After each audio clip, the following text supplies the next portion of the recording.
So today we're going to look at the thyroid gland examination and thyroid status assessment. Good afternoon, my name is Dr. Michelle Downey. I'm one of the doctors here. I've been asked today to examine the thyroid gland in your neck and to look at some other areas of the body that are affected by the thyroid gland. Is that okay with you? That's fine. Great. So first of all, we do a general inspection, looking at things like whether the patient is appropriately dressed for the temperature, whether they're over or underweight, whether they appear anxious or agitated. We look at things in their face in particular, whether they've got any facial myxedema or any peaches and cream complexion, as it's known. Looking for any hair loss, particularly loss of the outer third of the eyebrows, and looking for any obvious lid retraction. So then we can move on to look at the hands. If I could take both of your hands there. Looking for thyroid acropatchy, looking for onycholysis. Turning the hands over, looking for palmar erythema. Feeling the palms to feel if they are particularly sweaty or dry. Okay, that's fine. Would you hold your hands out there for me, please? At this point, looking for any fine tremor. If we're in any doubt about this, we can rest a piece of paper on top of the hands, which will exaggerate a fine tremor if it's there. Okay, that's fine. Just rest your hands down.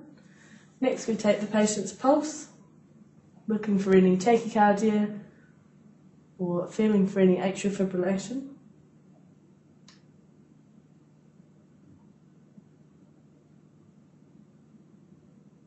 Okay, that's fine.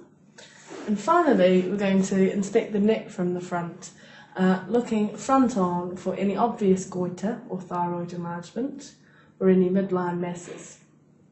And we can ask the patient to swallow some water while we watch this. If you could take a sip of water and hold it in your mouth. And swallow for me. Okay, that's great. If you see or notice a mass in the midline, you can ask the patient to stick their tongue out. Would you stick your tongue out for me? Okay, that's great. If it's a thyroglossal cyst, it will move with the protrusion of the tongue. Okay, so that's all our inspection from in front of the patient. So now we'll move behind and continue our examination. So continuing the examination from behind the patient, we can palpate for the thyroid gland. Okay.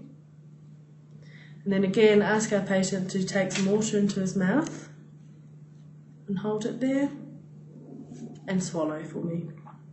Okay, feeling for any movement of the thyroid with swallowing. Alright. While we're there, also check for any cervical lymphadenopathy.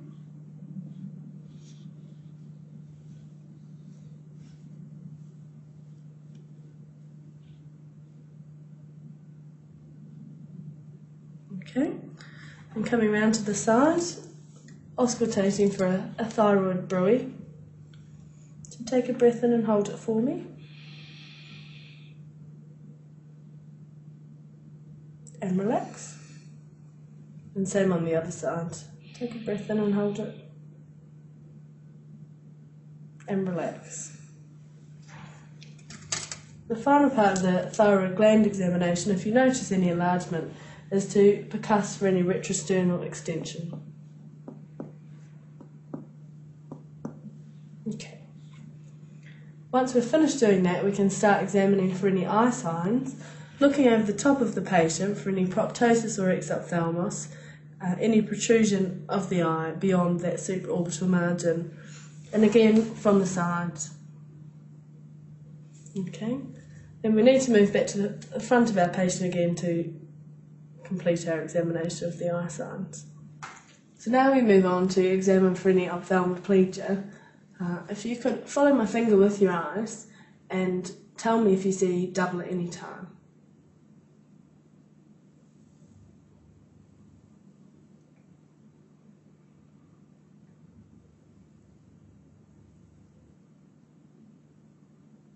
Okay, and then looking specifically for lid lag.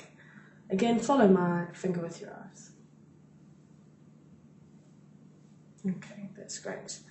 There are just a few things left to do to complete our examination. Next we'll look for any proximal myopathy.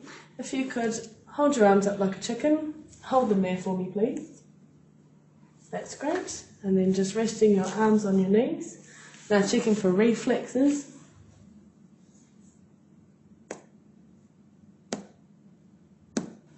And over the other side. Okay.